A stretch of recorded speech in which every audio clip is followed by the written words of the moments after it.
The April 14th, 2026 School Board Regular Meeting is called to order. Ms. Tresky, please call the roll. Mr. Cherry. Here. Mr. Link. Here. Dr. Jamison. Here. Ms. Quintana. Here. Ms. Trigg. Mrs. Watkins. Here. Mrs. Apel. Here. The board is asked to approve the request from Dr. Eli Jamison to participate in the meeting remotely by electronic communication means. Is there a motion to approve the request from Dr. Eli Jamison to participate in the meeting remotely due to personal matters by electronic communication means? Moved. Second. Moved by Mr. Cherry, seconded by Ms. Quintana. Is there any discussion? Hearing none, all in favor say aye. Aye. Any opposed say no. And the motion passes. So Dr. Jamison, thank you for joining us. Thank you to all of those also attending the meeting in person and those that are joining us via the RCPS YouTube channel. Next is the approval of the agenda. Is there a motion and a second to approve the agenda as presented? So move. Second. Moved by Ms. Watkins, seconded by Ms. Quintana. Is there any discussion? Hearing none, all those in favor say aye. Aye. Any opposed say no. And the motion carries and the agenda is approved. Please keep the following in your thoughts. Family and friends of Ms. Peggy Frith Wade, retired school counselor, on her passing. Family, friends, and co-workers of Michaela Bowling on the passing of his father. Family and friends of Ms. Sarah Hodges, retired teacher, on her passing. Please join me in a moment of silence.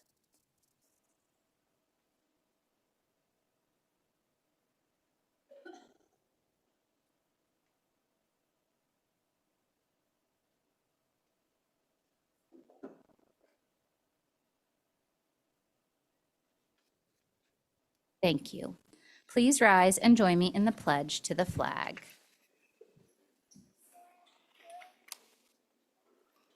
I pledge allegiance to the flag of the United States of America and to the republic for which it stands, one nation, under God, indivisible, with liberty and justice for all. I know. And it is beautiful to hear all those voices with us during our meeting and remind us why we're here. So recognitions are next on our agenda for tonight, packed house. So we will begin with our winter athletic recognitions. Mrs. Patty Atkinson, Director of Athletics, Health, and Physical Education, could you please come forward and introduce our athletes and coaches for these recognitions? Thank you very much. Chairwoman Apel, school board members, Superintendent White, and student advisory.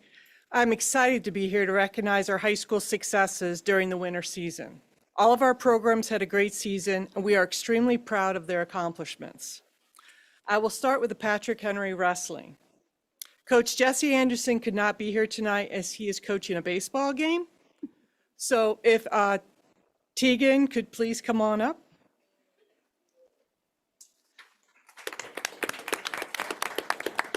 Tegan Bowen is a multi-sport athlete at PH and has been a member of the wrestling team for the last 2 years. Tegan was the first female wrestler to win a regional championship in Roanoke City. This year, she placed third in the state meet. This meet included all 6 categories. We don't have 6, 5, 4. They're all combined, so it's across the entire state. And she came in third. Yeah. And she will continue her wrestling career at Bethany College. Go ahead, girl power. Go ahead.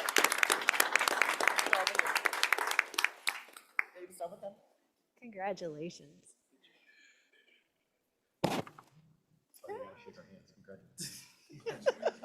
Well done, and this is for you.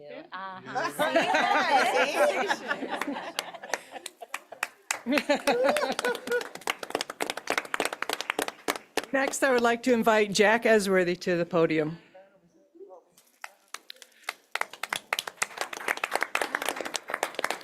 Coach Esworthy is the head varsity boys basketball coach. This year's team was the River Ridge District champions, and he was selected the River Ridge District Coach of the Year. Congratulations, Coach Azuda.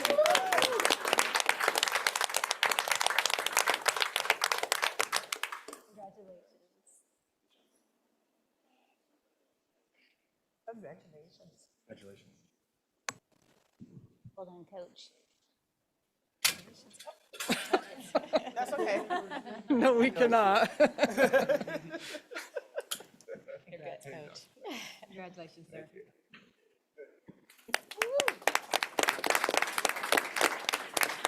Now I'd like to invite Coach Anthony Drakeford and any other track coaches to the podium.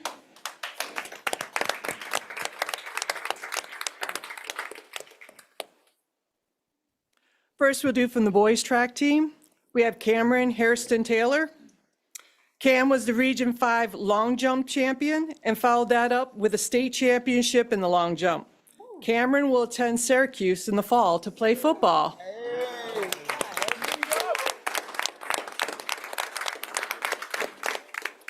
From the girls' track team,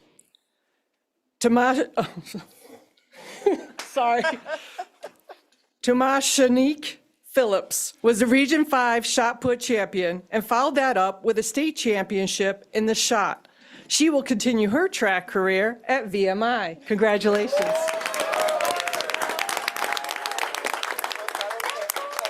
Congratulations.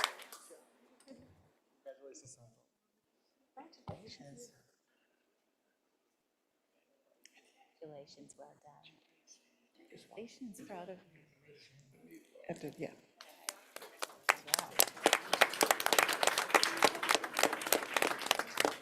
And our third track athlete is Neve Murphy.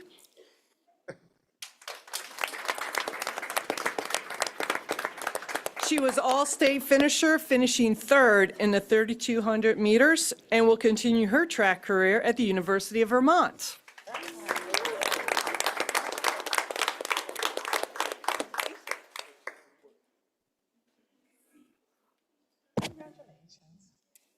Got one, yep. Congratulations. Good job, Coach. Congratulations to all the Patrick Henry athletes and coaches on a great season this year. And now I ask Jamie Bednarik to join me to recognize the coaches and athletes from William Fleming. Thank you. And before we go, just PH athletes, you can go on out. Ms. Mitzel will make sure to get pictures, and that will go the same for anyone who's brought up for the recognitions. You can't get away without a photo, okay?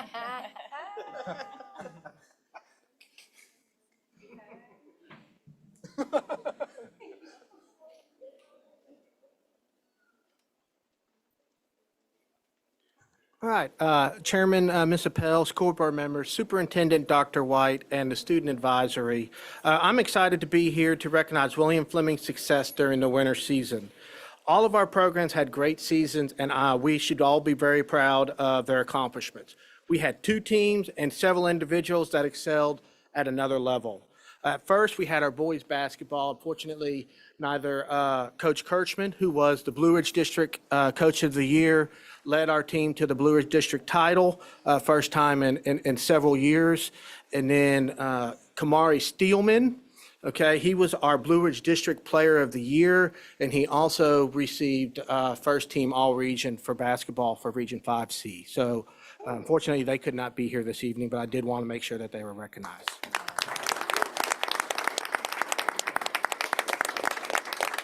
Now I would like for basketball coach, our girls basketball coach, Richard Wilson, to come up and join me.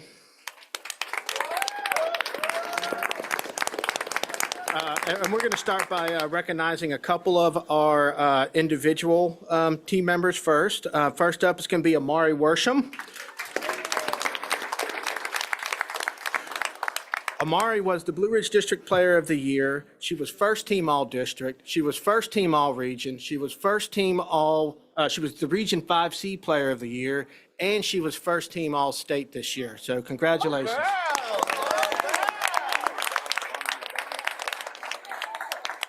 She was also an All-McDonald nomination this year.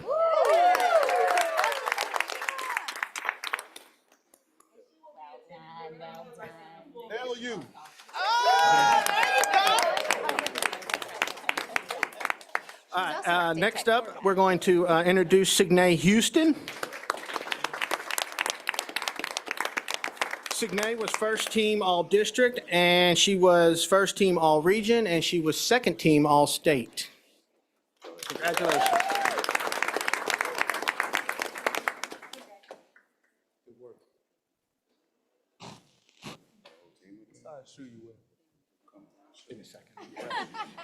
Great season.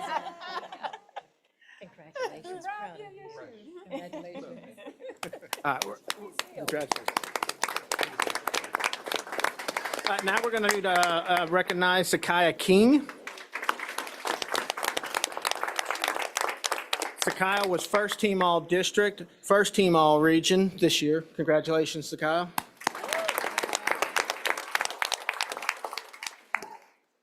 And the man that led them this year was Coach Wilson, and he was the Blue Ridge District Coach of the Year, as well as the Region 5 Coach of the Year. So congratulations, Coach Wilson.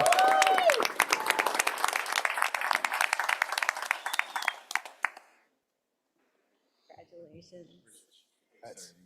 Doing well. I was gonna say, Thank you, Coach. My guy. Coach, well deserved, well earned.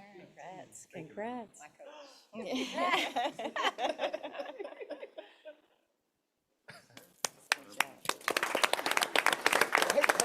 And now we would like Stay there. the rest of the coaching staff and the rest of the girls' basketball team to come join us. Come on up.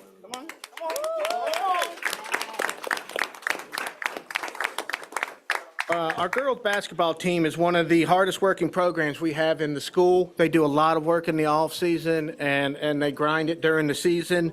They finished this season 22-5. They were 10-0 in the district. They were the Blue Ridge District champions, the Region 5 champions, and they were state semifinalists. So congratulations. Good job. Good to see you. Congrats. Hey, good to see you again.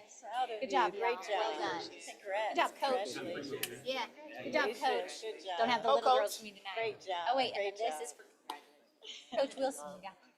Yeah, come on, go pitch it. That's a good one.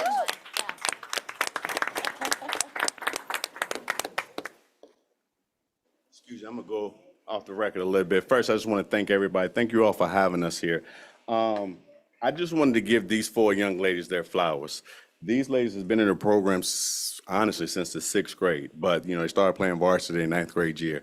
And when I tell you they showed up every single day, between the 4 of them, I promise you, they probably just missed maybe 3 games, but, you know, it was due to some other issues or whatnot. But they came to every single practice. They pushed one another, and they pushed myself.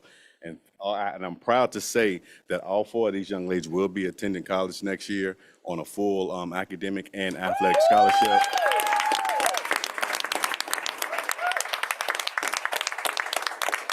Zakiya King will be attending Virginia Union. Yes. Signe Houston will be attending Concord University. Amari Warsham will be attending Liberty University. And the shy one in the back, Cheyenne Tate, she will be attending Bluefield State University. So now I know everybody's schedule is busy, but we're having our signing day tomorrow. And we have plenty more ladies that's being signed tomorrow. So if you can make it tomorrow at 4 o'clock at William Fleming High School for our signing, we would greatly appreciate it. Thank you all. All right, I'd like for Coach Reynolds, our head wrestling coach, to come on up.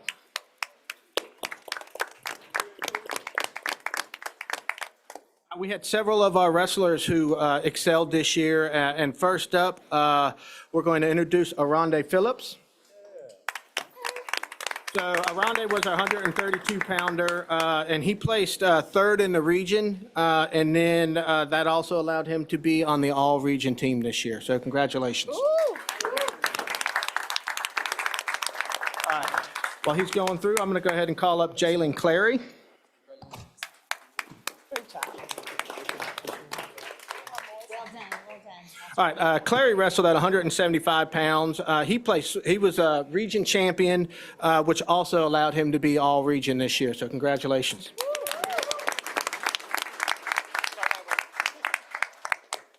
Next up, we have Giovanni Gonzalez. Giovanni wrestled 190 pounds for us. He was first place in the region, which allowed him to be all-region. He placed second in the state tournament, which also allowed him to be all-state this year. So congratulations, Giovanni.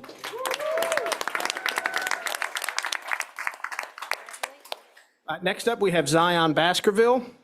Zion wrestled 250 pounds for us. He was first place Region 5C, which allowed him to be all region. He also placed second place in the state tournament, and that made him be all state as well. So congratulations, Zion.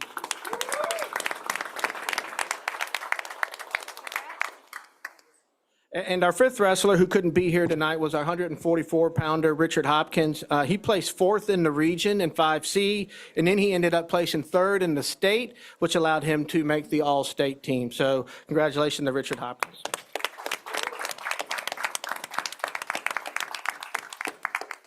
I will say on a side note for Coach Reynolds, we just found out just recently he was nominated as Coach of the Year by the Roanoke Wrestling Hall of Fame. So.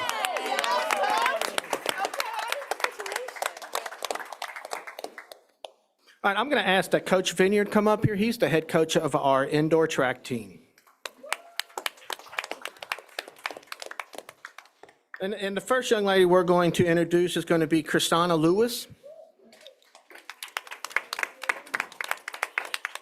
So at the Region 5 track meet, Christina finished first place in the 55-meter dash, first place in the long jump, and second place in the 300-meter dash, allowing her to become all-region in all three of those events. So congratulations.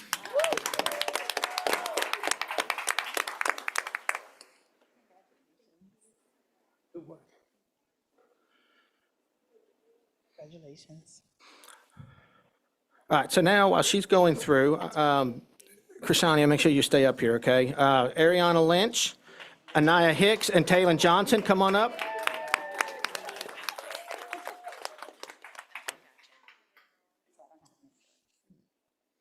So these four ladies, in the Region 5C tournament, they placed first place in the 4x200 meter relay, which also allowed them to be all region this year. So congratulations, ladies.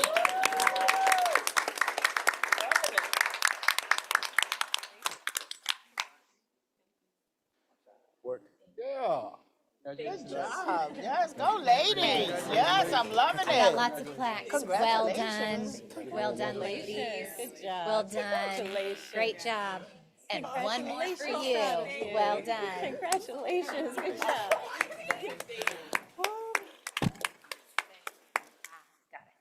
All right, so real quick, so we have three of these young ladies who are going off to run in college. Anaya Hicks is going to be going to Chicago State. Ariana is going to be running at Radford University. Christina is going to be running at Norfolk State.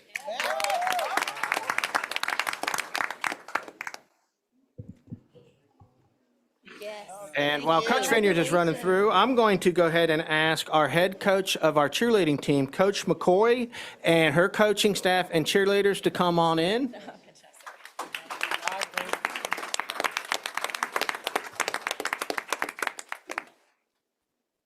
All right, our cheer program is one of the hardest working programs we have in the school. Our cheerleaders,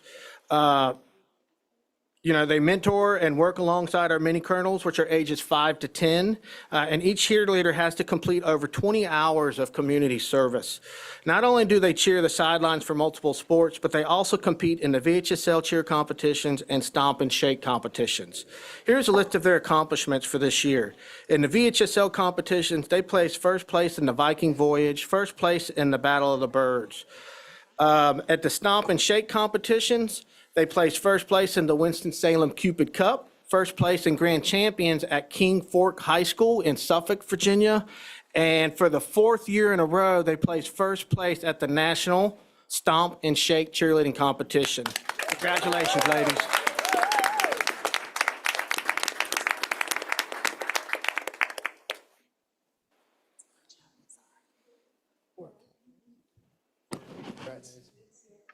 Good work. Congratulations.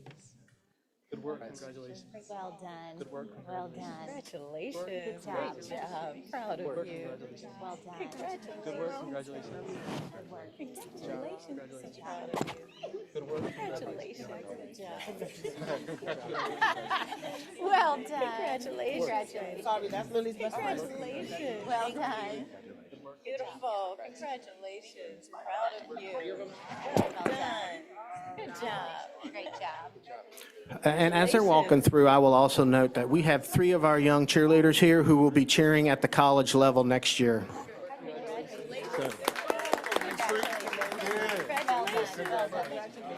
Coach, this is for you. Well done. Well done. Well done, coaches. Well done. Good work. Good job. Well done. Congratulations. Excellent. Excellent. Congratulations. Good job.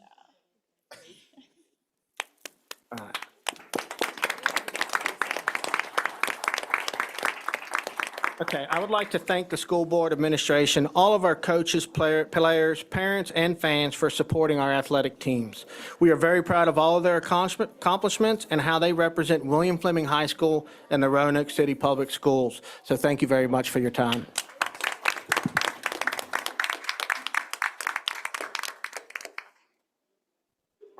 Thank you so much, and this is what shows you what wonderful things that are happening in Roanoke City Schools. And on a side note, Patrick Henry will do their signing on April 27th at 2 o'clock. So hope to see you all there tomorrow night and again that Monday. And we're so excited because this is part of what athletics does, is it allows kids to have opportunities they may not have otherwise. So thank you so much for everything you do for us for athletics. Thank you.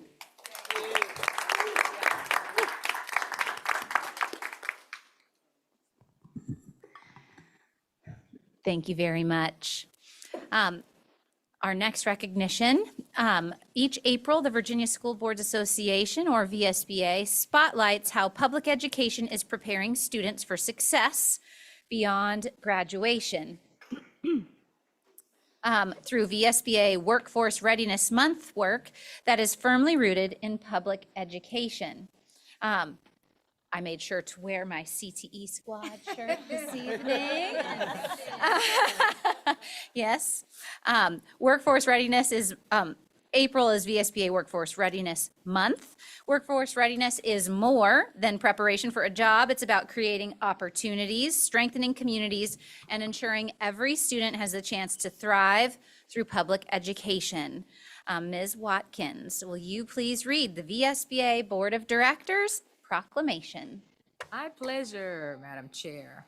Whereas workforce readiness is essential to developing skill sets for students in Virginia's public schools to be successful beyond high school graduation, and whereas the demand for highly skilled jobs over the next decade in Virginia will continue to increase and can be filled by qualified public school students. And whereas we recognize increase in collaboration with business and industry, the community, college system, and the core school setting is necessary. And whereas the promise of public education is for every child to be successful in school and life. And whereas it is important for Virginia families, students, teachers, and school administrators to be actively engaged in supporting the importance of workforce readiness as a part of the educational experience. And whereas we recognize that limited funding, resources, facilities, partnerships, and qualified CTE staff impede students' success to workforce readiness opportunities. And whereas the VSBA has established a task force on workforce readiness to make recommendations and to stay at the forefront of these discussions in Virginia schools. And now, therefore, be it resolved, the Roanoke City School Board joins the Virginia School Boards Association in recognizing the month of April 2026 as VSBA Workforce Readiness Month and April 16th, 2026 as VSBA Workforce Readiness Day, with the intention to advocate and increase awareness about the supports necessary to promote workforce development opportunities that enable students to be prepared to succeed in a global economy. Thank you very much, Ms. Watkins. And I am on that task force, by the way. so Uh-huh. I know firsthand of the work that's being done. At VSBA, At statewide. VSBA, Mhm. statewide. Yes, ma'am. All right. And onto our featured school. Mr. Freeman, could you please come forward and introduce the April featured school? Good evening, Madam Chair, Vice Chair Cherry, to all our school board members, student representatives, and Dr. White. Tonight we have Virginia Heights Elementary School who will be joining us here at the podium. They are the principal, Ms. Dana Witt, and some of her students and staff to present to you on Virginia Heights Elementary School.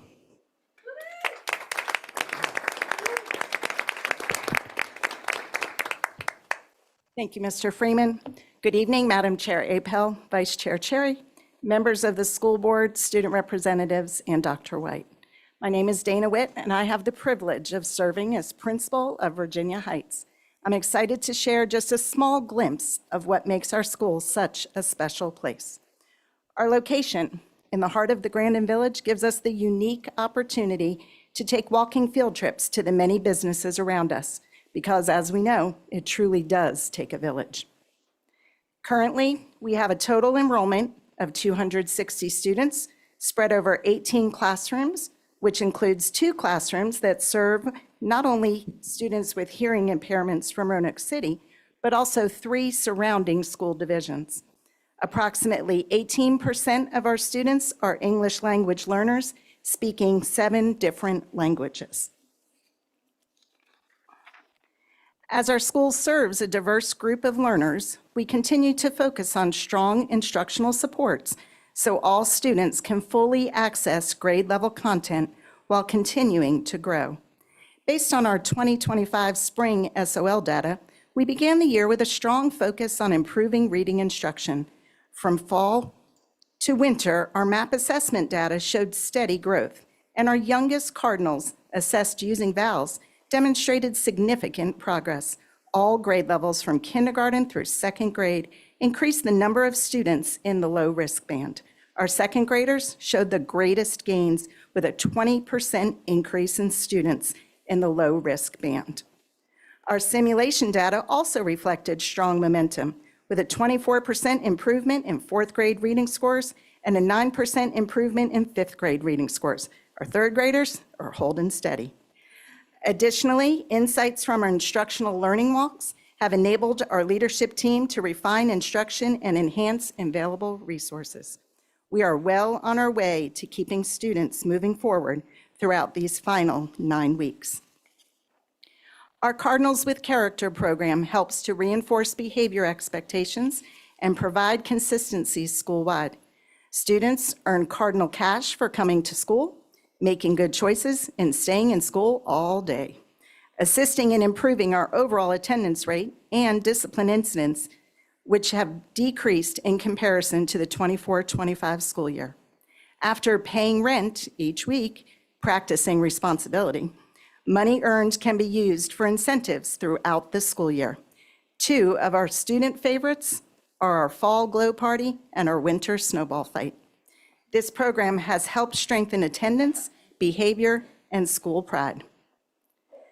Students caught exemplifying extraordinary positive behavior are recognized as kind cardinals. These students have a day taking care of their classroom cardinal and then paint a kindness rock, which is placed in our Cardinal Rock Garden. Tonight, I have with me just a few of our kindest cardinals to share with you a little bit about kindness at Virginia Heights.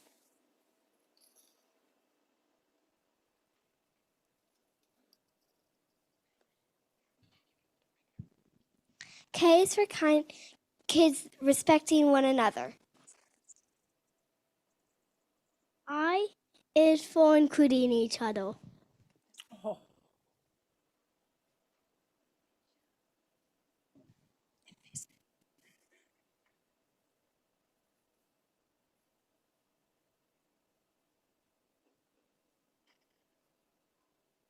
N is for noticing individual differences and welcoming them.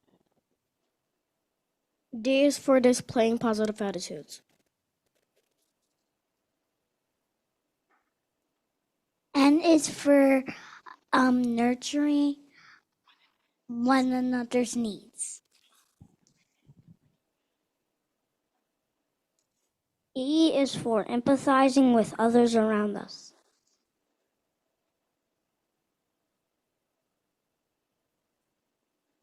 S is for success at building long-term relationships. Yeah. S is for sensitivity to what others are going through.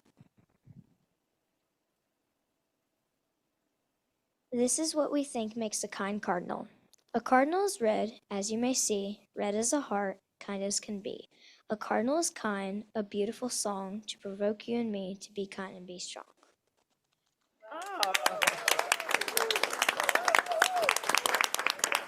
That last poem, Jolene wrote that poem by herself. Overall, we are seeing strong instruction, a positive school culture, and with the help of our PTA, growing family involvement. We're in a good position to keep moving forward and supporting all students and developing respect, responsibility, and learning that at Virginia Heights, kindness really does rock. Our kind cardinals have just a little bit of our kindness to share with you.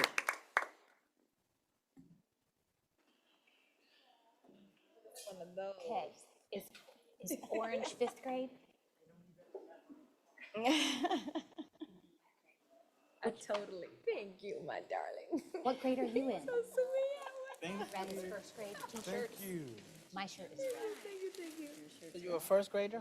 $10. Yeah. You got one first. What? Thank you. You. Oh, I can get that card now. Oh, thank you. Oh, thank you. My art is terrible. Oh, are these some of the They've lost track. Is there anybody who doesn't have a kind cardinal? Is orange fifth grade? We put some kind cardinal cash on there, not quite enough to help with the budget, but we thought every little bit counts. Every little bit helps.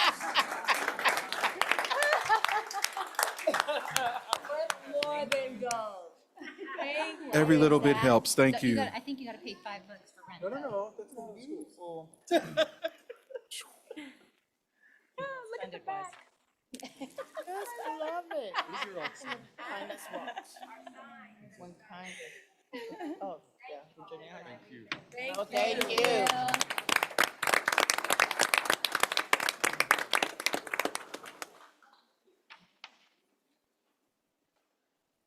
When I get honorary, y'all can point this at. Always keep that kindness rock with you. Thank you, everyone.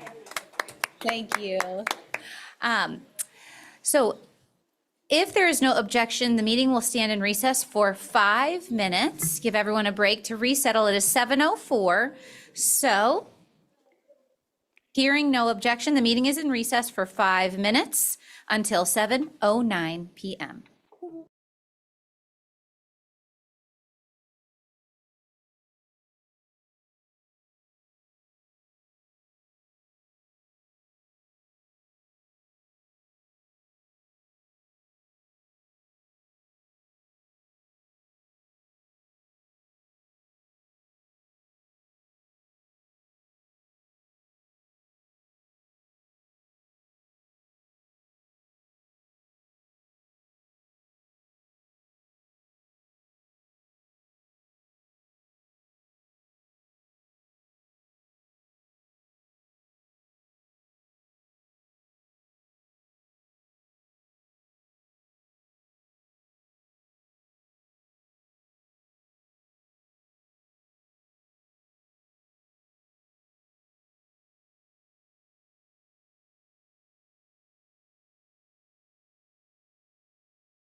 The meeting is now back in order at 7:09 PM. You gonna gavel us in? I didn't gavel us out. Oh, okay. We are now at the personnel list. Is there a motion and a second to approve the personnel list as presented? So move. Second. Moved by Ms. Quintana, seconded by Mr. Cherry. Is there any discussion? Hearing none, all those in favor say aye. Aye. Any opposed, say no. The motion carries. The personnel list is approved. Onto the consent agenda. Is there a motion and a second to approve the consent agenda as presented? Move. Second. Moved by Mr. Cherry, seconded by Ms. Watkins. Is there any discussion? All those in favor say aye. Aye. Any opposed, say no. And the motion carries. The consent agenda items are approved. Ms. Watkins, please tell us some more good news about the gifts that have been received by RCPS. Oh, I have some great news. The board accepts with gratitude the following donation. Second Presbyterian Church provided a donation of $4,000 to Highland Park Elementary School to provide supplemental resources and support for after-school tutoring. Thank you, thank you, thank you so much to Second Presbyterian Church and all of our community partners for doing this work with us. It takes a village, and you guys are part of our village, and we just thank you so much. Yes, thank you. Thank you very much, Ms. Watkins, and thank you to Second Presbyterian and all of our community partners. On to citizen participation on agenda and non-agenda items. Mr. Cherry, do we have any signups for agenda or non-agenda items this evening? Yes, Madam Chair, we have one, and I'll go ahead and read our spiel, and we'll go ahead and get started. School board values open communication, and we look forward to receiving your comments. We encourage all participants to engage in civil discourse, and we ask that you keep your comments respectful in helping us achieve this goal. To ensure regular opportunities to address the board are available and that the board has time to conduct its business, up to 30 minutes is allowed for public comment at regular board meetings. Citizen comments offer an opportunity for the public to inform the board. The board and superintendent generally do not respond to comments made or questions posed. All individuals are urged to provide written copies of their comments or other material supporting their views to the clerk of the board, who will assure dissemination to board members. Staff present at the board meeting and whenever possible will assist you with your inquiry. Please state your name for the record and state whether you reside in Roanoke City or not. We do ask that you keep your comments to 3 minutes. Speakers may not cede their time to another individual. There is a light at the center of the podium. That light will turn yellow when you have about 1 minute left.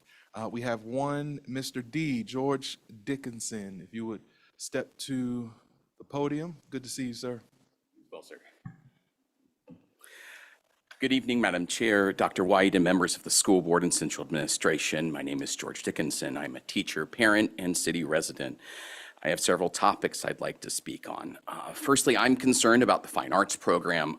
I do not believe I would have found my career path or love of music without former RCPS band teachers like Mr. Bill Carr and Miss Sharon Johnson.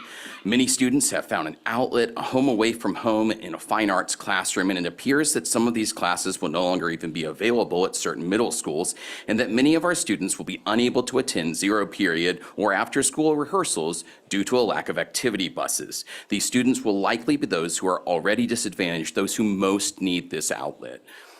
These programs thrive when diverse students come together to create a beautiful song, a wonderful picture. Students thrive when we educate the whole child, the whole self. It has taken a long time to build these programs, but they will take heavy losses and perhaps take even longer to rebuild after this year. Surely we can do more to continue these wonderful programs and support the excellence and equity therein. I know that the City Council and city schools are working towards a better relationship. And in the same way, I believe that central office and the teachers and staff in the schools need to make strides to repair a trust that has often been broken. There's a divide between central administration and teachers that is seen in ways both large and small. It is seen when teachers are told in the beginning or middle of the day that they're being reassigned from jobs they have put years of care and work, of sweat and tears, of love and caring into, and then expected to go back into the classroom in tears and teach students in the classroom for the rest of the day, a classroom that they may not see in the next year. Like nothing is wrong. It is seen through an expectation that teachers complete hours of courses, trainings, and plannings outside of their contract hours. It is seen in a lack of support through growing behavior issues. It is seen through a visible lack of transparency, because when it appears that many teachers are left wondering through their placements and teaching positions, which are left unfilled with work to be picked up by those staying, the consequences for central office employees have been stated as either a different position or 5 days of unpaid leave. Perhaps there are losses, but I cannot say, as we have not been told. Perhaps this is an unfair or untrue characterization, but to be told by the ones who make the decisions that after more than 3 months of deliberations, the answers to the questions that have been asked is "we don't know" does not feel transparent. I apologize if I'd overstep, but I believe it's important for you to hear the perspective from teachers. Finally, I know that the Plato program is still in consideration. In the 13 years I've worked at Highland Park, I've watched a diverse group of students from across the district come together to learn and grow. Some in this program may have made these gains regardless, but many have only made these strides because of the program. It seems unlikely that should the program be discontinued, the 9 classes in 2 schools would remain empty, and these positions would need to be filled by teachers, the classrooms by students from outside of these districts. Thank you very much. In closing, I do hope that the program will continue and that the teachers who have enriched the lives of these students should be allowed to continue. But I hope for transparency should it not be. Thank you for your time and consideration. Thank you, Mr. D.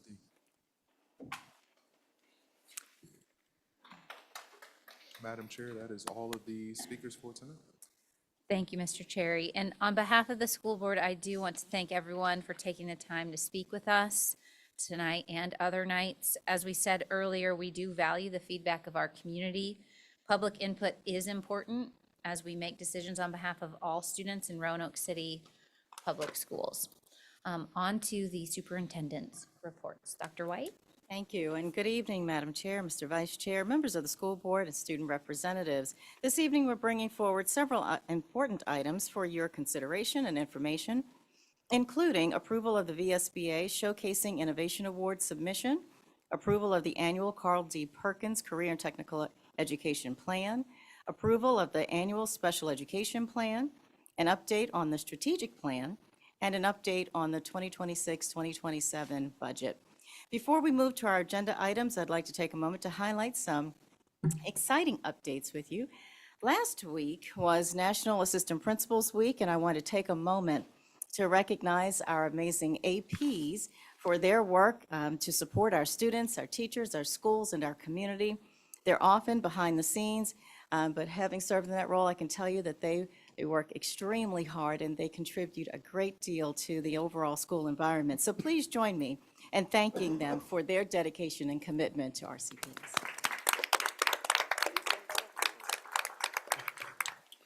Also, congratulations to Daytech's automotive teacher Derek Ray on achieving the National Institute for Automotive Service Excellence's world-class technician status. Only 2,000 automotive workers in the whole world have achieved this status since 1986. Mr. Ray is also only one of 3 Virginians to achieve the credential this year. He has received national recognition for this achievement and states that this recognition ultimately benefits students by showcasing Daytech to the community. So let's give Mr. Ray again another round of applause. Also, next Thursday is our 5th annual RCPS Works Student Job Fair. I want to encourage our high school students and their families to come out to the Berglund Center from 3 to 6:30 p.m. to meet with over 70 businesses and community partners who will participate this year. Our special education department will host a transition fair for our students with disabilities, and we will also host Roanoke Summer Connect for our elementary and middle school families to discover free and low-cost summer programs. A special thank you to Jess Truax, our work-based learning coordinator, and our communications and marketing team for spearheading this event. So come on out next Thursday, 3 to 6:30 p.m. All right, so to begin our report this evening, I'll ask our Director of Communications and Public Relations, Claire Mitzel, to present an overview of a submission for the VSBA Showcasing Innovation Award for your approval. So, Ms. Mitzel. Good evening, Madam Chair, Mr. Vice Chair, members of the board, and student representatives, and Dr. White. It's an honor to be here this evening to present for your consideration our application for the 2026 Virginia School Boards Association Annual Showcasing Innovation Award. This does require a majority vote from the school board to submit it, as well as the school board chair and superintendent signature.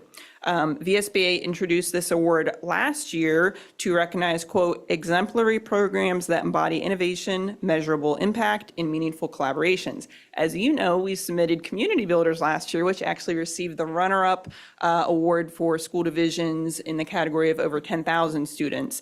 And so this year, we believe we have an equally strong submission in the Community Empowerment Center at Booker T. Washington, which, as you know, opened in July of 2025 as really a one-stop shop, because we believe that when families succeed, students succeed. And so we have a welcome center with enrollment resources, a family resource center, parenting classes, multilingual support, more than 24 community partnerships, and more, which in less than a year has already received 1,600 visitors and has received state recognition through the Community Schools Grant, and being only one of 3 community hubs statewide. So it has already received statewide recognition in less than a year. We believe this is a replicable, innovative model that other school divisions can replicate, and so it is an honor to present this program for your consideration for approval. You have that full application before you, and I'm happy to answer any questions that you might have.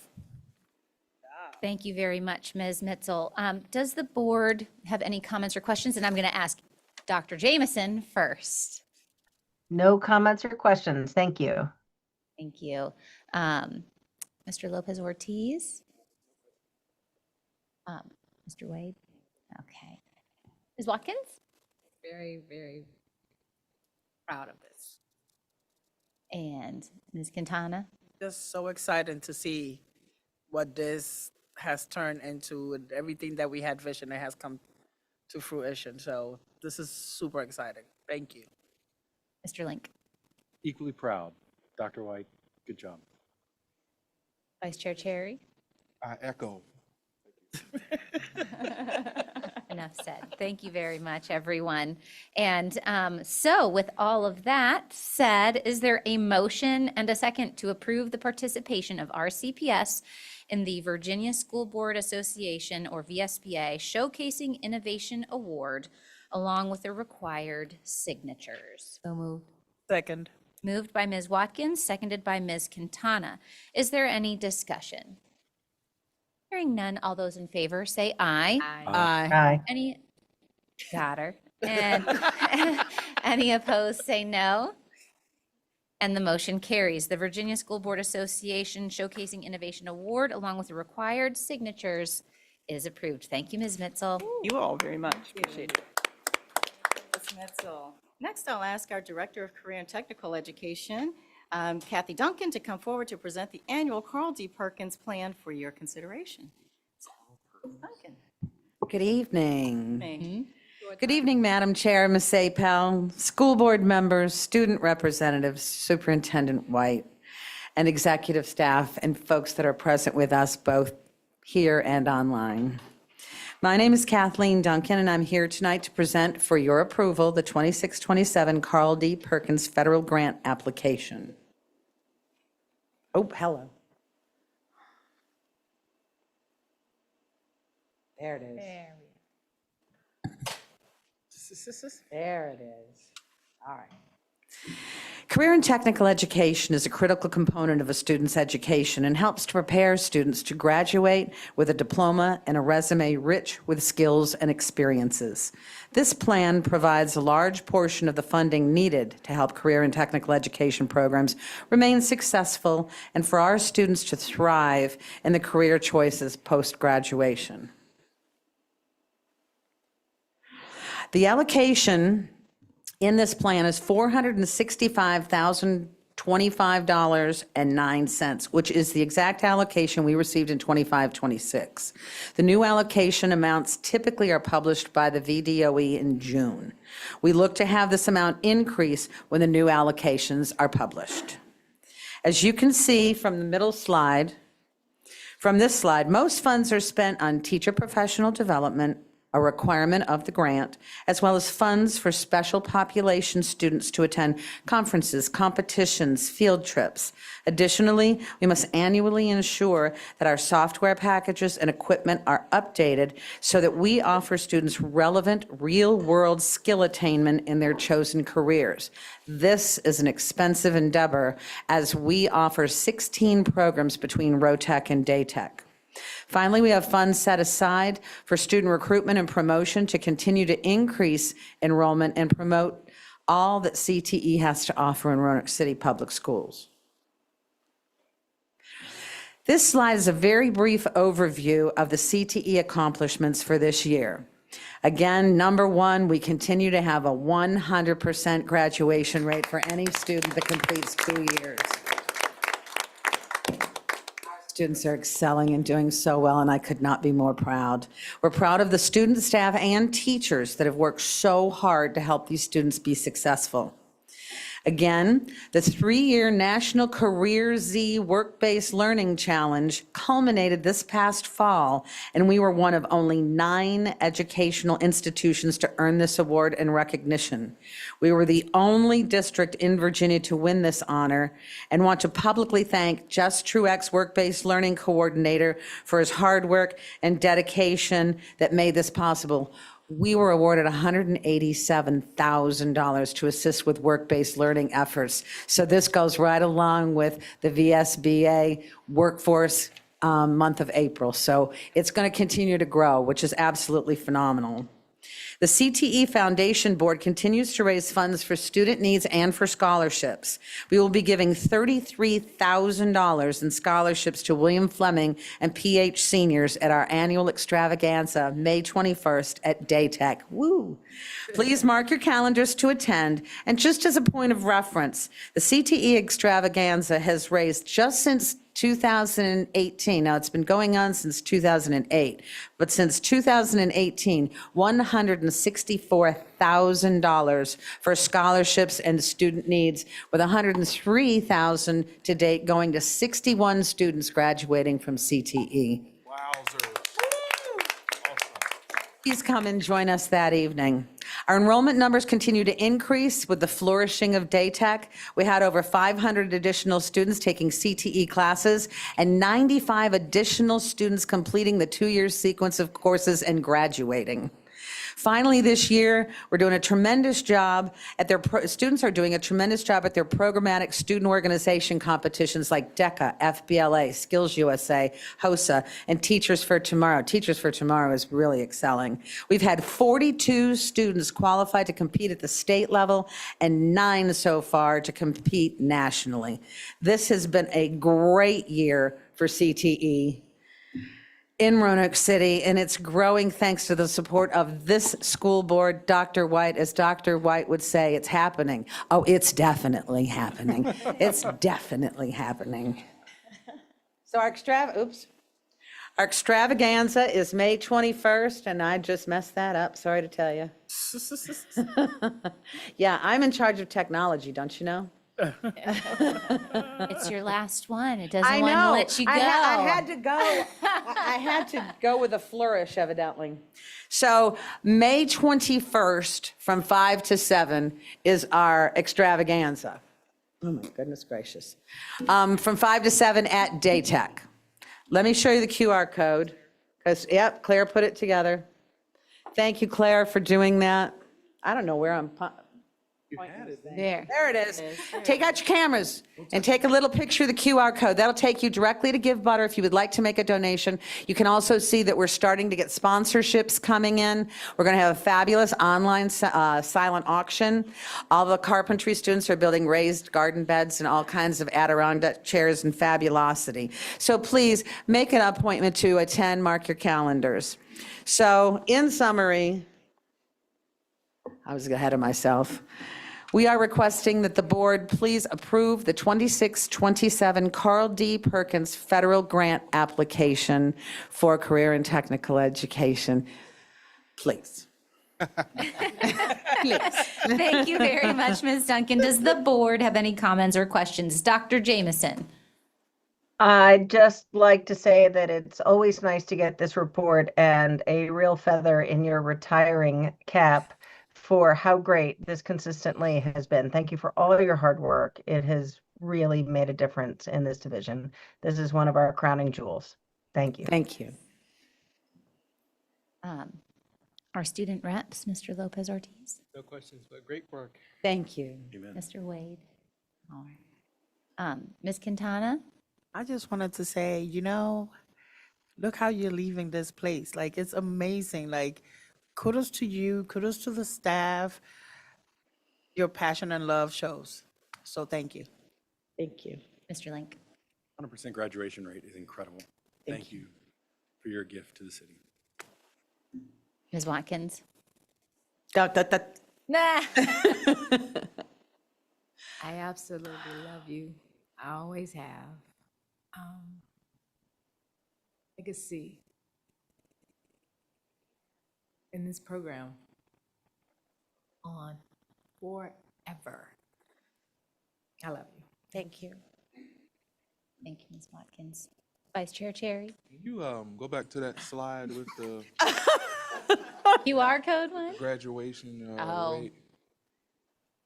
Let me see if I can turn it on. Yeah, well, yeah. Yeah, well, yeah. Hold on. Give the community a few more minutes with that QR code too. There it There it is. is. There it is. So, It's actually been 4 years, not 3. if anybody ever wants to know why, that's why. Right there. So Yep. thank you so much. And I echo again everything my colleagues have said. What we've done so far and what you've done in your leadership is just remarkable. And we are grateful that we have you. Even after this, we still are grateful to have you. So thank you. I'm not going far. I'm not either. Very much. And also, I want to say we don't just celebrate athletic signing days here. We have our CTE signing day too. That is And I correct. got it from Mr. Truax just the other day, but I'm sure we'll make sure that we have We it will on our make sure calendar. that you have everything that you need in terms of all those dates. We will happily be there, making sure students get employment opportunities next Thursday at the Berglund Center for the RCPS Works and things of this nature. So, and we can't wait to celebrate students that are getting scholarships. And again, this year, Kiwanis is giving us funds so that we can provide students to work with things that they need to start their jobs off successfully and with great passion. Well, so with all of that said, is there a motion and a second to approve the local? I'm not done yet. Is there a motion and a second to approve the local plan and budget for use of the Carl D. Perkins funds for career and technical education for the 2026-2027 school year and authorize signatures of the school board chair and superintendent on all certifications and assurances for submission to the Virginia Department of Education? So moved. Second. Moved by Mr. Link, seconded by Ms. Watkins. Is there any further discussion? Hearing none, all those in favor say aye. Aye. Aye. Any opposed? Oh, we got Dr. Jameson. Any opposed say no. And the motion carries. The local plan and budget for use of the Carl D. Perkins funds for career and technical education for the 2026-2027 school year, along with signatures, is approved. Thank you. And on behalf of the students, teachers, staff, both current and in the past, thank you for your support. If it wasn't for the vision of Dr. White, this would not be happening. And like I said, it's definitely happening. And I could not have been more proud, and I am more proud now than ever to be a small part of that. Thank you so much. Thank you. Thank you for everything, Ms. Duncan. And we can't, we're not going to let you get away that easily. We're going to pull you back in any kind of way that we can. And so thank you for dreaming with us. So I appreciate you. All right. And so thank you again, Ms. Duncan. And each year we also bring to the school board the special education plan for your consideration. And so with that, I'll ask Dr. Nick Pontius, our Executive Director of Special Education and Exceptional Learners, to come forward for this presentation. Dr. Pontius. Thank you. Good evening, Madam Chair, members of the board. I'm Nick Pontius, your Special Education Director. So let me see if I can work this thing. Am I pointing over here for some reason? At the wall? Say, uh-huh. Post right here? I just pointed at this post? Okay, we'll work through it. Well, good evening, everybody. This is your annual plan. This is the federal special education grant that we apply for or submit to receive funds for special education. Pretty similar to last year, but I'll work through it with you. Oh, wait, I was pointing that way. Oh, got a bing. Another one.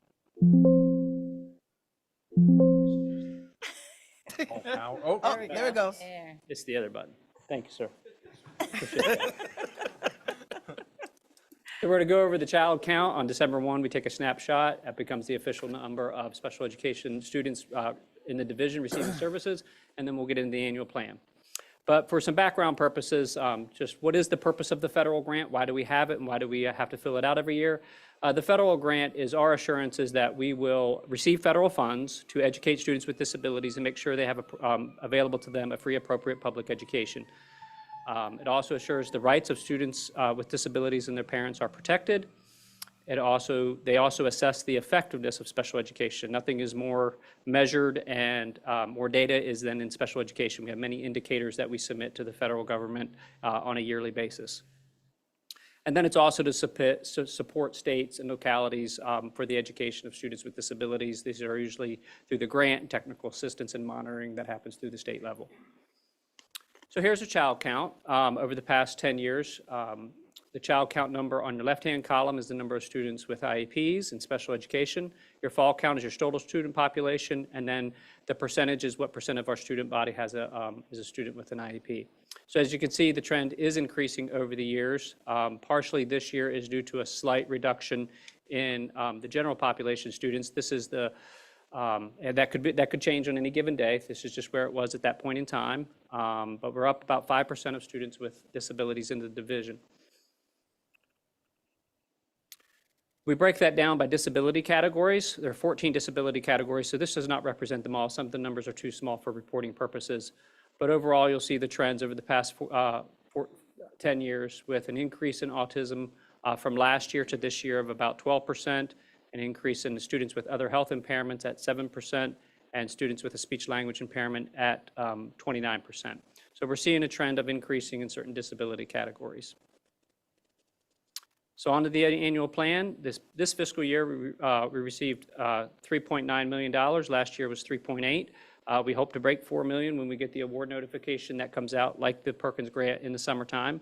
What do we do with the federal grant? We hire people. This doesn't cover all of the special education needs. It's only a small amount. But it also provides for set-aside services for students that are private schooled and homeschooled that are eligible for special education services. For early childhood special education, ages 2 through 5, we receive $139,000, and that helps us have a supervisor of the program and support some salaries of teachers. Again, this does not cover all of the staff. It's just a small sliver of it. We use set-aside funds for children in homeschool or private school. It's roughly about $35,000. We get notified of what that official amount will be in August. And we engage in a meaningful consultation with private school representative about how we will provide those services. And just as a snapshot, I'm often asked how special education is funded. The bulk funding for special education comes from the locality. Over 70% of the funds supporting special education is from the locality. The Fed is about 11%, and the state kicks in about another 20%. So it places a significant burden on localities. And we would like to see that change over the year. This was the JLARC study analyzing this issue about 2 years ago, maybe 3 at this point. But we're concerned in special education with the decrease in special education funding from the state level. It's dropped about 16%. And we're asking the state to try to rectify that, to get back to that. Again, this is a federal and state kind of mandate, and we would like to shift some of that to the state and federal level instead of the localities handling all that burden, as you guys are well aware. And so that's it. I'll take any questions, and if not, requesting your approval for the annual plan, and with all the signatures that go with it. Thank you very much, Dr. Pontius. Does the board have any comments or questions? We'll start with this side. None, but thank you for the data. This is interesting to see the growth in disabilities. On this side of the dais? Questions? All right, Vice Chair Cherry. No questions. Thank you so much. Thanks, sir. All right, thank you very much, Dr. Pontius. And with that said, oh, are you gonna- I moved to. I don't Dr. have any James? questions. Okay. I think Ms. Quintana was trying to remind me. Yes. And I didn't, it just went. So with that said, is there a motion and a second to approve the 2026-2027 Special Education Plan as presented? Moved. Second.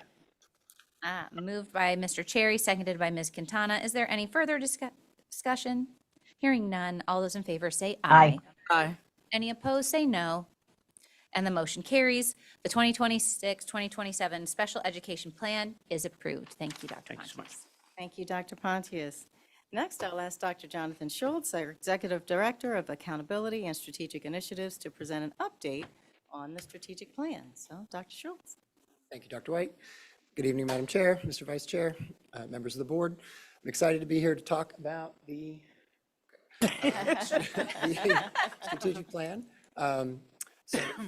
Tonight, what we're really going to focus on is not so much the details of the plan itself, but how we have worked really hard to communicate the plan to the public and to you since we completed the revision last year. So as a reminder, we spent the 24-25 school year through a lengthy revision process that involved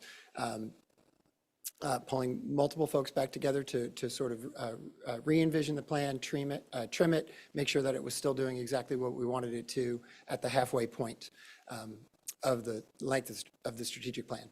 That resulted in us trimming the pathways down so that we ended up with 5 pathways. And you all approved the final revision of that plan back in June of 2025. You provided some updates in October of 2025 related to the structure of the plan itself, and I'm here again tonight to do some similar updates. I'll provide a brief refresher on the plan's pathways. I'll remind us of the presentations that you've received since June related to the most important pieces of the work in the pathways, and then we'll also look ahead to the new strategic plan website that we'll be working on that should come out this summer.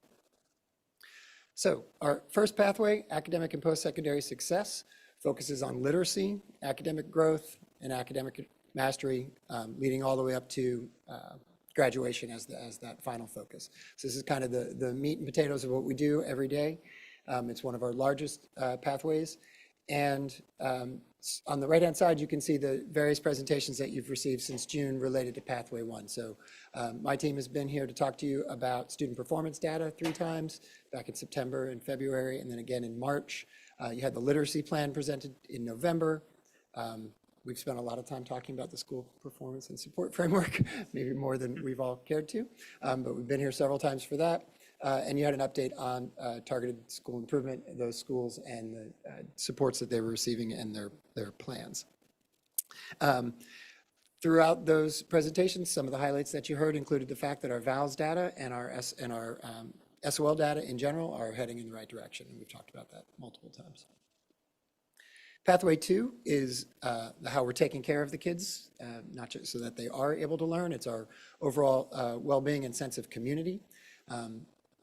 This focuses on our environment. This is what's it like to be a kid in Roanoke City. So as you can see, since June, you've had updates from Student Health Services, specifically related to the changing in the nursing. Updates in August from Dr. Pullen on our mental health services. You've heard about the Community Builders Program. You've had the Gifted Education Plan in front of you. And some of the highlights that you've heard over those presentations included multiple times where we've talked about our attendance and our discipline data are both showing a lot of positive trends. Pathway 3, communications and community engagement. This is about partnering with our community to, as Ms. Watkins had said, this is about sharing this work. It's about doing this work together, right? So in August, you had an update on the Community Empowerment Center. In January, you had an update on on community engagement in general. And that's on top of the continued updates that you received from Dr. Siebert related to constituent services and government relations every quarter, and also keeping abreast of our legislative priorities. Big highlight from that is last week, Governor Spanberger signing the community builders into making it permanent, right? So that's a big piece that hits us in Pathway 2. Pathway 4 is the teachers. We know those are our most important asset. Those are the folks that do the work every day with all of our little ones. So focusing on recruitment, retention, and professional growth. So you've had updates on benefits. You've had the major staffing report that you get every December. And then you also had an update on the professional development program back in March. Key highlights that you heard from this, you heard that you've heard about the success of our mentoring program and our teacher apprenticeship programs. You also heard that we were, through Mr. McKee and Jennifer Bailey, being able to offer a different personalized benefits enrollment process, which included offering 5 new voluntary benefits, which resulted in 1,300 enrollments just in those new benefits alone. So those are some of the key highlights from Pathway 4 that we've talked about. Pathway 5 is kind of the nuts and bolts of taking care of all the operations pieces in the background. But you can really sum up Pathway 5 kind of in one word, and that's stewardship. Right, so it's responsibly managing all of our assets, whether it's, especially the fiscal, human capital resources. Are we good stewards of the budget? Are we good stewards of our environment? Or, how do we run the division as a whole? So with that said, a key piece of Pathway 5 is being transparent and being accountable for the work that we do and how the money is spent and taken care of, which means that your operations folks have been in front of you all the time, right? So you've had 3 updates on capital improvement since June. The boundary study you get to hear about every month since its inception, basically. You had an update on cybersecurity in August. You've heard about solar panels, and then budget and finance. I gave up counting at 15 presentations. That's just since June. That doesn't count the standing item that's in every board meeting. Highlights that you've heard from the operations pathway includes Kathleen Jackson and her team receiving the Meritorious Budget Award for the 8th year in a row. So I think in terms of transparency, that slide says a lot to me. We are constantly in front of the public, in front of the board, saying, this is what we do, this is why we do it, this is how we do it. Look and see that we have our I's dotted and our T's crossed. So while most of our performance targets in the strategic plan have more of a long-term focus, we do have many. We actually have 2 that we have already knocked off the list. So under Pathway 3 in the community engagement section, we have an objective related to community voice and partnership, and we had a performance target which was to establish and sustain the Community Empowerment Center, which you all got to do back in August and celebrate that. Major accomplishment, and we've already heard multiple times tonight about the success of that. What a face.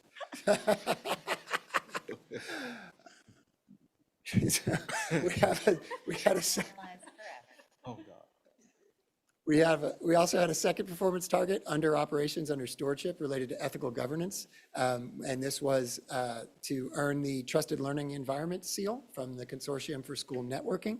So you got to hear from Wesley Williams and his team back in February about having completed that fairly arduous process a year ahead of schedule to knock that one off of the list. So kind of the point of what I wanted to share tonight is that our plan, I think, successfully focuses on the most important work that we do. And we, as a leadership team, I think we have been committed to being in front of the board, being in front of the public, basically every meeting with something about the most important work that we do.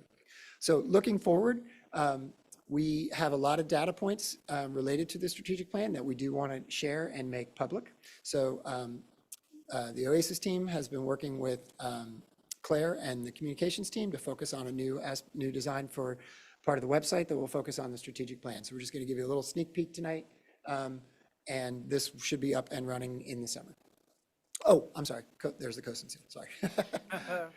So this is a kind of a modified version of what our strategic plan website is going to look like. This is very similar to what it is now. So the top link would take you to the plan where it says Roadmap to Student Success. But if you click on any of the pathways, so for example, if you click on academics and post-secondary success, it'll take you to a layout of the pathway. I'm sure Claire will add pictures to this at some point, but we're all in the draft phase. I want to thank Claire for letting me show it in draft form. She's not a fan of putting things out that are not ready for prime time yet, so I appreciate that. But so this will lay out the overview of the plan and each goal within the plan. Then if you click on a plan, if you click on one of the goals, it'll take you to the goal itself and then give you the performance targets with that, which would then allow you to say, for example, click on the third grade reading goal and then be able to have a pop-up piece of data that represents each one of those pieces. So as we go through, we will try to make sure that on each one of the performance targets, we're talking about what's being measured, how it's being measured, when it's being measured, and when it'll update next, basically, is how we'll make that work. And so, as I said, this is kind of our next phase of putting strategic plan data in front of the public. That is all I have. Do you have any questions? Thank you very much, Dr. Schultz. Dr. Jameson. I don't Any have any comments? questions. No questions at this time. Thanks for the hard work on this. I know it's a constant vigilance to keep up with all of this. Thanks. You. On this side of the dais, any questions or comments for Dr. Schultz? Over here? Questions, but keeping it updated is going to be a beat. Have some tricks up your sleeve. We have some work to do to figure out exactly how we're going to measure some of the things that we want to measure, but I have a great team, so I think we can get it done. Thank you. Mr. Cherry? Thank you so much. Yeah, this is, again, like you said earlier in the presentation, this is the what and the why and some of the how of what we do. And I'm just grateful that we continue to be transparent in making sure that we get these things out to the public because it is necessary. If there are ever any questions about what and why we do what we do, it's right here. And I just want to say thank you for the work because we've done a lot of pivoting with this strategic plan. And just the way we pivot and the way we move speaks to you all's leadership. So again, thank you. I appreciate that. I also appreciate how you outlined the communication that from the division to the board and to the public about how we're saying in line with and accountable to our own strategic plan. And if anyone's ever hunted and pecked around trying to learn about a school or a division and trying to figure out, is this new data, old data, when was this last updated, things like that, I'm very appreciative that it is at our fingertips. And I look forward to, I've got on my to-do list to go check it out, summer of 2026. So thank you very much for all of that work and for the dedication to keeping it updated, because that means we're holding ourselves accountable continuously with the data and things that go behind the strategic plan. So thank you very much, Dr. Schultz. Okay. Thank you, Dr. Schultz, and thank you to your team as well. Great job. Thank you. So finally, I'll ask our Chief Financial Officer, Kathleen Jackson, to come forward to present an update on the 26-27 budget. And before she does, I want to say I know that you see that we are smiling tonight, that we're all smiles, but make no mistake, we've had to have some pretty tough conversations over the last few weeks. We are smiling because we're committed to staying focused and moving forward, because children are at the center of every conversation. And so we have to stay positive, we have to keep our heads up, and we have to move forward. And so I just want to thank our team for staying focused, because we have had some incredibly difficult conversations, especially when we're talking about a reduction in force. So I don't want anyone to think that we're taking that lightly, but we are doing our level best to stay positive and stay focused and stay committed to our students, because they're watching how we handle the day in and day out. It's important that we serve as role models for them to say, all right, how we're taking something that's hard and difficult and how we're going to stay focused and band together for them. So I'm proud of our team. I'm proud of our teachers and our administrators for moving forward collaboratively. So our human resources team has been meeting individually with any employees who have been affected by the reduction in force, and contracts went out to returning staff, and our recall list is active should we receive additional funding as part of the state and city's budget. And to our families, to our staff members, our community members, I just want to again thank you for your continued support. We still have work to do. We still have work ahead of us. The state budget remains in negotiation, and Mrs. Jackson will tell you a little bit more about that. So we are watching things closely, and we will keep the public informed as we always do, so that we can let you know where we are at every given moment. So with that, I'll turn it over to you, Mrs. Jackson. Okay, thank you. Yeah, this will be, I don't have a formal presentation for you this evening. There's not a substantive amount of new information to bring to you at this time, but we certainly wanted to keep the budget at the forefront and just bring you an update of the bit that we do have and take a moment to talk about next steps. So the only update we have on the revenue side is at the local level.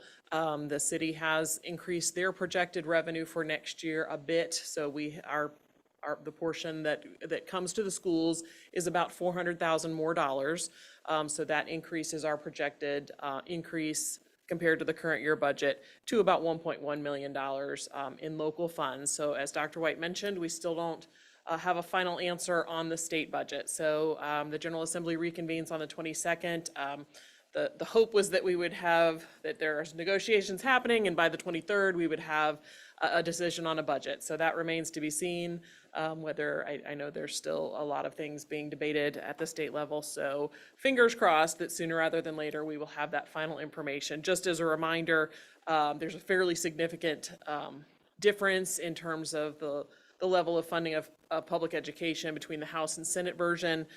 So the Senate version increases, compared to the introduced budget, funding for Roanoke City Schools by about $2 million. The House version increases that by almost $7 million, so very, very big variance there. So at the moment, as you probably recall, we've been looking at the more conservative of the two, factoring that into our budget. So we certainly hope that perhaps the final budget might be a little bit kinder to public education, and perhaps there may be a little bit more coming from the state level. So our next steps in terms of tackling the budget will be at your workshop in 2 weeks, that we will intend to focus back on the tough choices that we're having to make. As Dr. White mentioned, of course, and you well know, you tackled a big piece of that 2 weeks ago, looking more on the personnel side. So we'll be bringing back for conversation some of the other areas of reduction that have been discussed and are under consideration at your work session on the 28th. And again, hopefully we might have a little bit more firm information on the revenue side that will help guide that conversation at the 28th, but we'll certainly be prepared to update you on whatever we do have on the revenue side at that time. So I will leave it there, but I'm happy to take any questions. Dr. Jameson, any questions? I don't think I have any questions. I think I'd just like to say thank you for your ongoing updates and reminding us where we are in the process. I wish we could give everybody more information, but this has been a really quick and dramatic change for all of us, and perhaps none of us more than the function of what you're trying to keep up with, Ms. Jackson. So thanks for all your hard work. Thank you. This side, anyone? I just have a thank you. I know it's tough, not having solid answers yet, because realistically, we probably won't hear nothing April 23rd. So thank you for keeping up. Thank you. Thank you. On this side, Ms. Watkins or Mr. Wade? Mr. Cherry? Questions. Thank you so much. Yep, and thank you again, Ms. Jackson, as always, for keeping us in the loop and on point with our budget development process. Thank you. Okay, thank you, Mrs. Jackson. And Madam Chair, that concludes my report. Thank you very much, Dr. White. And on to the financial forecast and appropriation report. They're right there. Yep. Okay.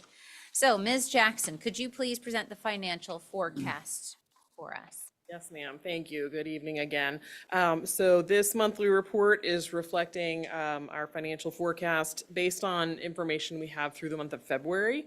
So I will jump right in, looking at our revenue forecast for the general operating budget. Based on our experience through February, we are forecast to be about 6.1 million below budget on the revenue side. As you know, we are anticipating that our March 31 funded ADM will be a bit less than we had anticipated, and our state funding is primarily tied to that. So that is the chief reason, along with the anticipated reduction in interest income from bank balances. So we are carefully watching that, coming in lower than we anticipated. Fortunately, so far we are coming in under budget on the expenditure side too. Forecast to be about 8.5 million below budget on the expenditure side based on our experience through February. And that's comparing against a 3-year average of the past 3 years. So kind of just to put that in perspective, we always want to keep track of the funding that was appropriated to us. So we are forecast to be well below that. So no danger there of being above our appropriation. But of course, we have to pay attention, as I mentioned, on that revenue side of having the revenue to cover those expenditures, right? We don't want to spend up to an appropriation that we might not have the revenue coming in to fund. So as I noted, we are projected at this point to be about 6 million below what we budgeted on the revenue side, but fortunately still below, further below budget on the expenditure side. So we would be projected to be under by about 2.4 million when we make that comparison on the revenue and expenditure side at this point. I put a little note on there that this does not take into account bonus funds, which were included in the caboose bill for the current year state budget. So there are expenditures that are not currently factored in that we will need to take into consideration in our budget. So that's just something to have in the back of your mind that we will be bringing to you probably at the May meeting to look at amendments to our current year budget to make sure we have funding in the appropriate categories to ensure that we can follow through with that bonus that was added in the state budget. So moving on to the food services fund. Excuse me, in this fund as well, on the revenue side, we are forecast to be a bit below budget, about 355,000 below what we budgeted compared to the 3-year average of prior years through February. But again, also below budget on the expenditure side by almost $1 million based on our experience through February. So here again, looking at that appropriation amount of 13.5 million, we are forecast to be well below that. So no danger there by about 1.4 million based on our expenditures thus far. And we did adopt a budget to utilize some of the fund balance that is restricted just for use for food service functions. We budgeted to use about $730,000 out of that fund. So based on that experience, we still would be using some of that, just less, because at this point our expenditures are significantly below what we budgeted. So we'd only be ending the year forecast at this point to use about $130,000 out of fund balance in that fund. And lastly, just the kind of the update of where we are through February in our capital fund. Of course, we had just under $18 million reappropriated to us for our capital projects that were approved in the capital improvement plan. Almost 10 of that was utilized last fiscal year. As of February, we'd used almost 700,000 of that. So we have about 7.4 million remaining, and that is all committed for things that were approved in our capital plan. The primary one, of course, being Preston Park, which is actively under construction. So the majority of what is remaining there will be spent in the coming months as we complete that. That's what I have for you on the current year right now, but I'll happily take questions. All right, Dr. Jameson, any questions regarding the financial forecast and appropriation report? No questions. Thank you. Very much. Ms. Watkins or Mr. Wade? On this side? Anyone from the side, Mr. Link included. This may be a question for Mr. Perkins, may not, I don't know, I'm curious. How are we tracking how are we tracking so low in our food expenditures? I did look at that, and it's chiefly in our food costs. Okay. So there was not a major difference. So we are down about 400,000 compared to the same month prior year in our food expenditures. So I think that is just based on our usage. But do you have anything to add? Or? We've also worked with our vendor, and our vendor has tightened some costs, and that's helped out tremendously. They've been very responsive to some of our inquiries and such, so we're very pleased with how that's going. Thank you. All right, Mr. Cherry. The only item I'll note as we're getting towards the close of our fiscal year is, this was the first year where we were looking not just at our financial forecast, but we stopped looking at fund balance for our, general budget, but we started looking at appropriations as well because we're under a new funding policy. And so as we near the end of our fiscal year, I know something that we will all keep in mind and something that we'll be looking at discussing is what will we do with unspent but appropriated funds at year end, since we will no longer carry forward unspent appropriated funds in a fund balance capacity. So just keep that in mind, board members, is something that will be new this year and that we'll be discussing at future meetings. But food services is special. I was talking generally, but food services is, that one Correct. is, We do have to retain that fund balance because those funds must be, they're restricted for only use and for food service. So you are correct. But I think you were referring more to the general operating budget. Yes, absolutely. So that is something that we are working on with our kind of first focus on, because there is state money for a bonus, that the local match requirement is kind of our number one focus of, ideally we want to get up to that. The state budget is based on an average of about a $1,500 bonus, but of course the state only funds a portion of that cost for a portion of the positions we actually have. So, that's something that we're really paying close attention to, wanting to be able to hopefully get up to that full amount, ideally by the end of this year. So we're looking at that. But as you mentioned, other areas of need that perhaps, being conservatively at the beginning of the year, we weren't able to follow through on, but that we would like to put forward, such as maintenance needs and that sort of thing. So you're absolutely right. We're looking carefully at all of that. All right, thank you. And thank you for clarifying that. Yes, go ahead, Ms. Watkins. Question about the appropriations. Do we have it laid out, and maybe we do, and I'm misremembering, but do we have it laid out, like the timeline of when we can submit appropriation requests and how long we can expect that process to take before we get a response? Do we have that in writing? You mean expenditure requests, not another appropriation request? I was thinking appropriation requests, like if we need to reappropriate funds, do we know the process timeline from asking to getting from the city? For unspent appropriated funds at the end of the year? Right. Since this is the first year, my understanding with how it has how it's intended to operate is that they will all revert back to the locality, as opposed to our fund balance account. And then that's it. So, but if that's something that the board, wants to discuss further and what those options are, I know that Dr. Sieber, I think it was at our Coffee and Conversations event that we had last week, again, restated state code that the locality, for example, that unspent appropriated funds, the locality has the authority to reappropriate them into a capital fund that has certain restrictions on it. I think is how the technical code is read. Right, that part example. I understand, but if we wanted to ask for something to be reappropriated before it's taken back, or if it's, if the process is, you have to give it back to us first and then ask for it back, do we know officially what that process is and what the timeline looks like? We don't.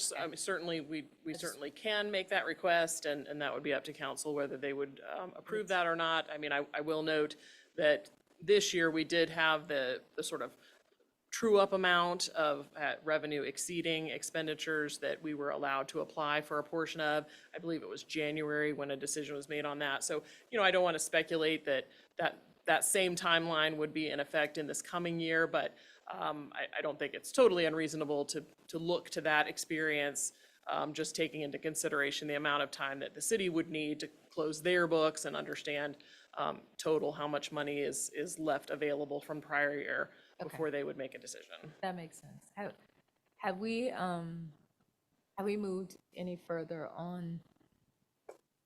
Maybe the ball is in our court. Have we moved any further on the appropriation for the trailers that we don't believe that we're gonna, that funds that we don't think we're gonna use? As a board, we have not discussed that any further than we have discussed, I believe, 2 meetings ago. So that is something Still on our that. plate, right, Mhm, to yes, make a ma'am. decision, okay.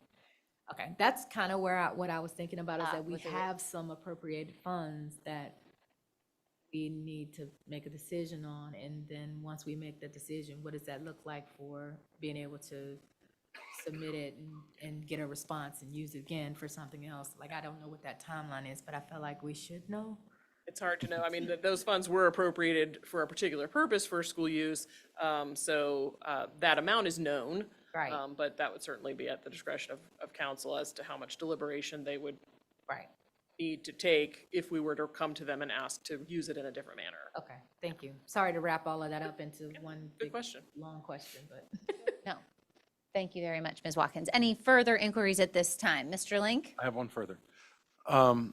When we were having more in-depth discussions on the development of our current proposed budget, in the absence of a fund balance, we were looking at some industry best practices for having a contingency built into the budget. And that was the neighborhood of 1 to 3%, 5%. What was that number? The recommended is 1 to 5%, and our contingency budgeted amount right now is 0.5% of like 1 point something million. Correct. Okay. So, right. Okay, that's it. So we should be shooting for 1 to 5% of contingency. And 5% of a $200 million budget is $10 million. $10 million. And I think, I didn't ask it at the time, but when Ms. Jackson was going through and showing where we were in our revenues versus expenditures, that the discrepancy right now is 2.4 million, which is right about the low end of industry standard of contingency funding. So, and that's at a 1%-ish, so that's where, she's saying it might look like we're not spending as much as we're bringing in, but we're still pretty close 100%, 100%, okay. comparatively. Absolutely. We built in 0.5%. Correct. For For next the year. next- At this point, that's what's in there. Yep. Thank you. About $1 million. Correct. Okay. Thank you very much, everyone. All right, you. and I think I got Dr. Jameson at the front end, so we're good. Thank you very much, Ms. Jackson. And looking at the financial statements, Ms. Jackson, is there anything unusual to report this month? I don't have any further details to share, other than, what we covered in the sort of high level forecast, but I'm certainly happy to take questions or comments. Any questions or comments on behalf of the board? No, thank you very much, Ms. Jackson. Thank you. The statements will be received and filed. Okay, on to the reports from committees. So does anyone, we'll start on this side, does anyone have any committee reports from this side? I don't know what has happened since, because we had spring break as well a couple weeks ago. All right, and then from this end, any committee reports? Anyone? Mr. Link? I do. I have some notes that have been hanging around since February. This is from the Curriculum Committee meeting from February 18th. The RCPS Curriculum Committee met on Wednesday, February 18th of this year to review important academic updates and upcoming initiatives to support student success. Due to the recent snow days, adjustments were made to the division testing calendar while making sure we were still within state requirements. The committee leaders reviewed mid-year data snapshots to assess student progress and identify focus areas ahead of spring testing. Schools are continuing their targeted intervention planning, small group instruction, data review sessions, to ensure students stay well prepared. Planning is also underway for summer programming to include academic recovery, intervention, and enrichment opportunities with additional information for families, hopefully in the upcoming weeks. Some current registration trends were discussed. Outreach efforts remain ongoing. Additionally, we talked about a kindergarten transition planning that is in process to support families and ensure a smooth start for incoming students. Committee also reviewed several instructional program updates. A recent EL Imagine Learning walkthrough initiative highlighted positive student engagement with continued professional learning plan to strengthen implementation. Textbook adoption processes for elementary math and secondary social studies are progressing with materials under review for standards, alignment, and stakeholder feedback being gathered. If I need to slow down for you to take notes, GLAD instructional strategies continue to show positive impact with ongoing coaching support. Grant funds will expand implementation into the 3 middle schools. Finally, we proposed middle school scheduling adjustments were discussed to maximize instructional time and strengthen intervention opportunities. Our CPS remains committed to strong instructional practices, thoughtful planning, and ensuring every student is prepared for success. Thank you for holding it down on the Curriculum and Instruction Committee. All right, Mr. Chair, did you have any committee reports? Dr. Jameson, if you want to report out on the Audit Committee, please. Yeah, I actually have 2 reports tonight, but I'll do audit first. Yes, we met on April 13th. No, we did not meet on April 13th. That I have the wrong report in front of me. We met on March 18th, and the committee received the federal single audit report for the 2024-25 from Brown Edwards. The long and the short of that, we reviewed as a board the comprehensive financial report in December, but the federal government shutdown delayed a whole lot of other things. So we didn't get this final report, the single audit report, until February 19th.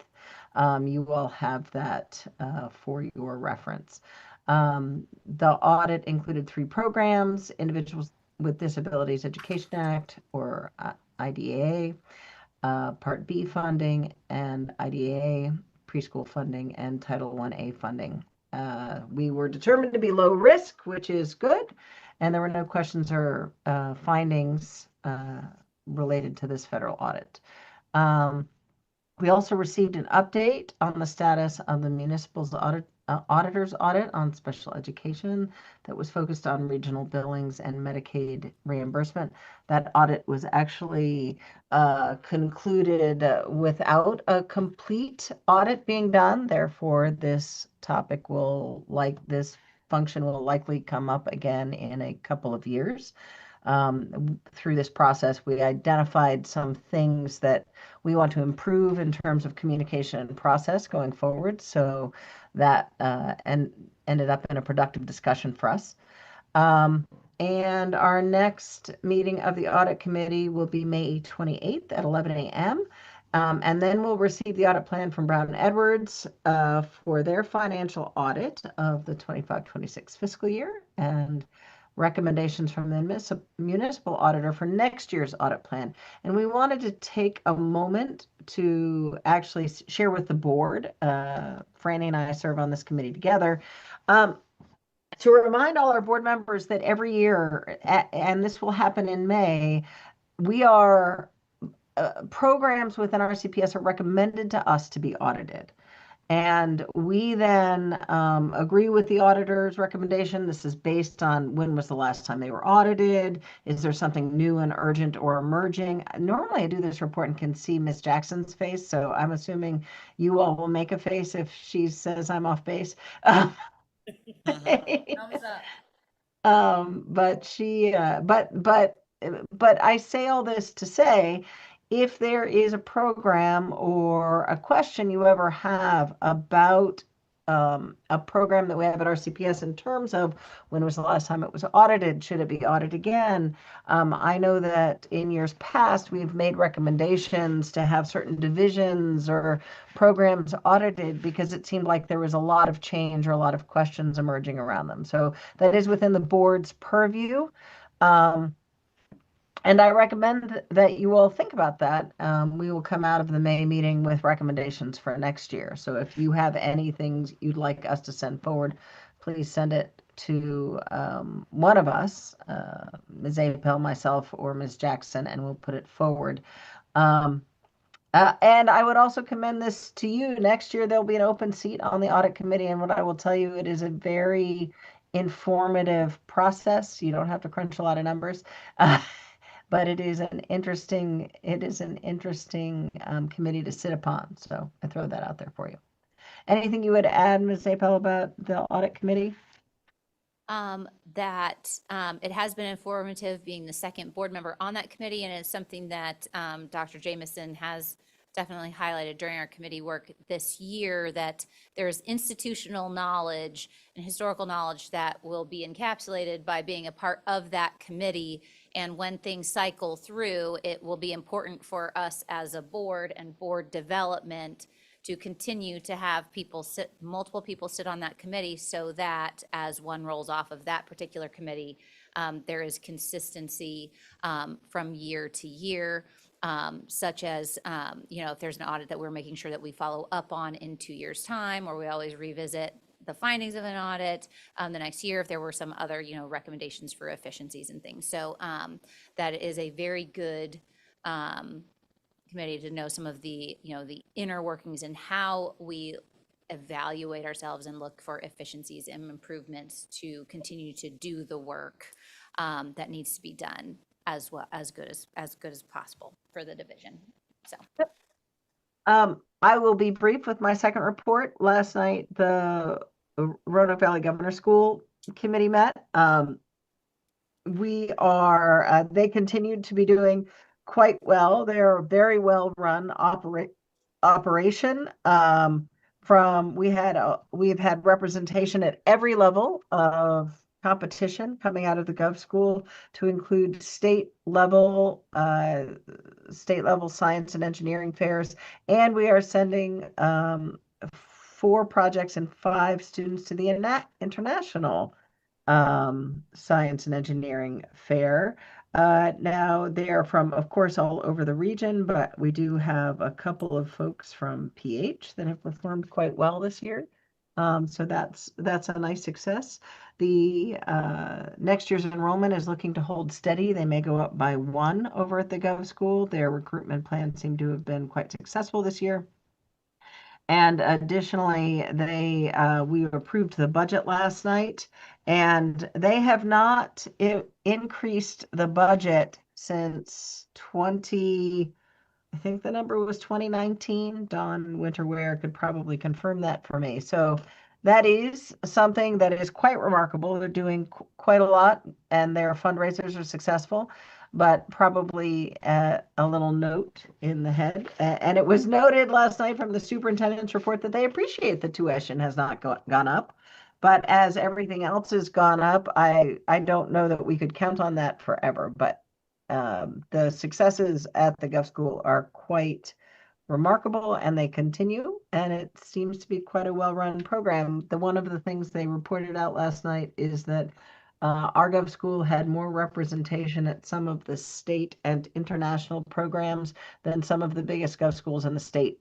And I mean, like other Gov Schools that are quadruple the size of our Gov School here. So it is a nice resource to have for our students. And I think that concludes that report. Thank you, Dr. Jameson. Were there any other committees for you to report out on? You want me to make one up? For you? No, you don't need to make up a committee, no. And then the Policy Governance and Legislative Committee will be meeting tomorrow. So no other reports from me at this time. And the Technology Committee, that meeting that was scheduled for last week has to be rescheduled. So on to ongoing business. Is there any ongoing business to share at this time? Okay, hearing none. On to future business. Reminders for upcoming months. So we do have next week is a closed meeting for school board student interviews. Then the following week is the board workshop. For for the end of April. We have our Support Staff of the Year recognition at Hotel Roanoke at the end of April. And then other items of note, aside from our normal bi-monthly meetings is the retirement dinner on May 18th, and CT extravaganza, I think, was May 21st. And then the graduations are on there for June 5th, and they are both on the same day this year. So any other calendar items? Okay, well, hearing no further business, this meeting is adjourned.